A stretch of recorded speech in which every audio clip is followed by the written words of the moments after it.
called the Hog Story, and it's a true story. You see, I was born and raised on a farm in Indiana, and in that part of the country, the land is flat, and the soil is deep and rich, and things grow like crazy. The farm is a great place to grow up as a kid. There's space to run and jump, and there's time to play and explore. And the farm teaches you things, lessons. Patience, for example. The crops teach you patience because the crops come up on their schedule, not yours. And you can fuss and fume all you want, and they won't come up any faster at all, not even a little bit. And then there's chores. Chores are basically unpleasant tasks that you have to do anyway. And the farm's got a lot of chores. The animals require that. Cattle got to be fed, and eggs got to be gathered, that sort of thing. Well, one summer when I was about 14, one hot summer day, my father gave me a brand new chore, and it was a doozy. My job, it was explained, was that I was to shovel hog manure off of the feeding floor. Now, for those of you who don't know, feeding floor is basically a big concrete slab, size of 2 or 3 basketball courts, big enough to hold several hundred good-sized hogs where they're kept and fed. And I have to explain that hogs are interesting animals, and raising hogs is an interesting business. A couple months earlier, when these hogs were smaller, I had occasion to observe an annual ritual that was really quite remarkable, the castration of the pigs. That's right, castration. The males were separated and herded into a small pen where the veterinarian, and a hired hand stood facing each other like men on an assembly line. And the drill went like this. The veterinarian had in one hand a scalpel and a shoe polish applicator full of iodine. And the other hand was free. And the drill went like this. The hired hand reached down, grabbed a pig by the hind legs, both hands, picked him up, presented his belly to the vet, and the vet, quick like a bunny, zip, zip, 2 small slits in the belly. Left hand, both fingers, pop, pop, out came the testicles. One swift motion of the right hand, the testicles were gone, daub, daub, on the iodine went, and boom, the hog's on the ground. Why? Wow. Oh, why? Oh, it had something to do with the meat being more tender. Yeah. This was a fine point. I got lost in that. To me, it was just... Well, it was amazing. It was an amazing process to watch, I have to say. It was 10 seconds flat from start to finish. It was really an amazing thing to watch. Actually, what was even more amazing was that the hogs' reaction to this. They were absolutely oblivious. All the while this is going on, the hogs are milling around the feet of the hired hand, talking among themselves.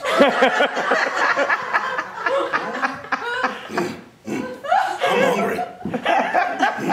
Yeah, me too. What's going on?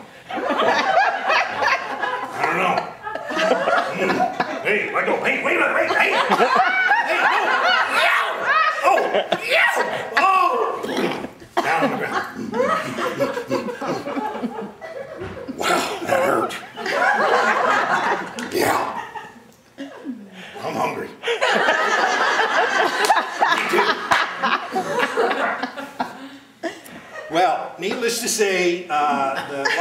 hog. A hog's life is pretty uncomplicated. Okay? Hogs basically sleep, and they eat, and they make manure. They make lots of manure. And back on the feeding floor, when the hogs get this big, they make a lot of manure. It's like this deep, far as you can see, and your job is to take a shovel and move it all down to the end into the septic pit at the end. Well, needless to say, I didn't think much of this. I guess my attitude wasn't right. I didn't want to be there. You know, I was 14. It's not my idea of a good time. Well, and this stuff was heavy. It's about the consistency of mud. You can't pick it up. You actually have to move it. I mean, you have to. The only way to do it was to scrape it up into big piles, and then you have to move the piles. And if that weren't bad enough, right in the middle of this, what do the hogs do? The hogs come root in the piles. Stomp around in it, spread it all out. I mean, what are they thinking?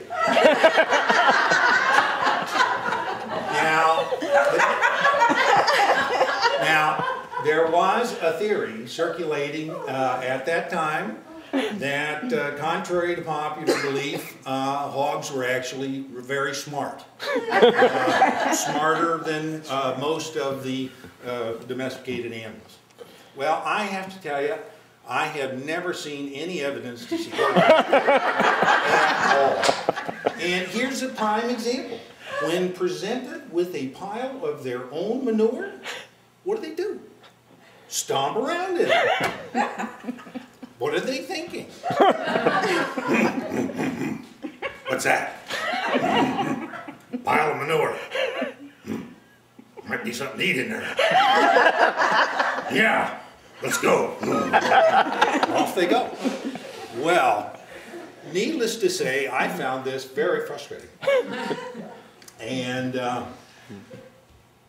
well, there was this one hog that I had warned repeatedly. That was just particularly insistent.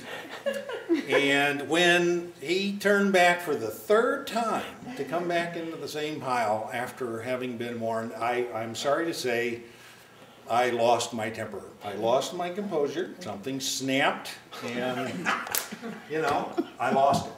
And I grabbed that shovel with both hands, I swung it like a ball bat, and I hit this hog right across the snout like that, and bang, down he went.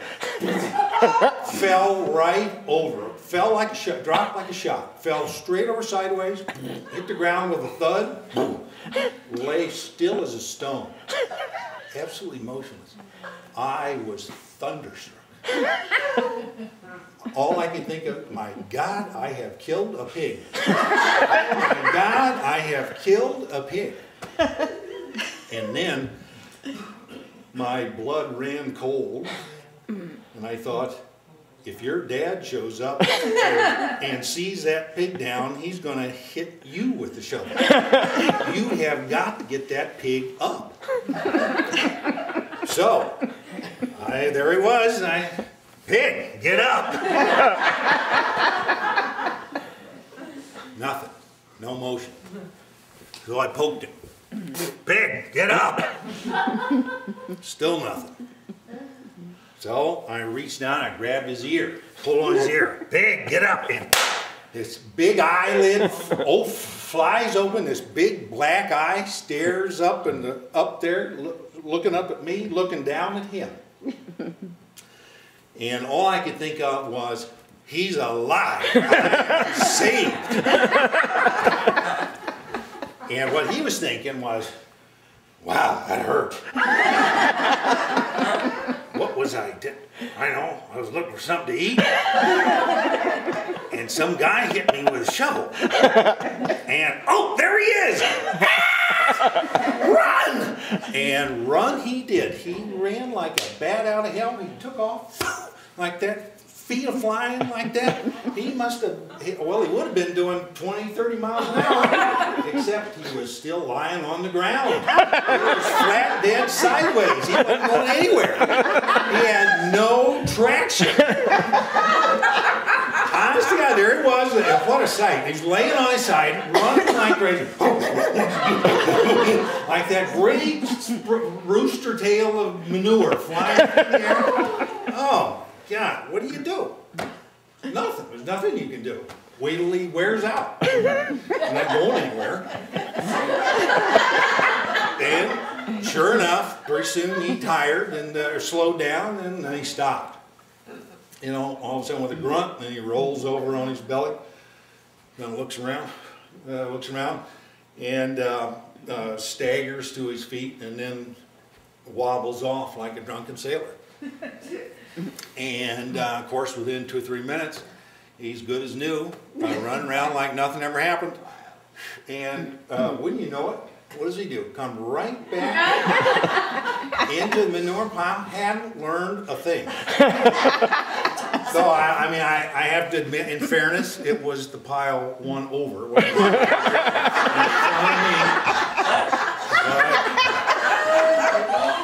That's a smart pig. Yeah, something. Anyway, that's about it. I would have to say I did come away from that day with a couple of major insights.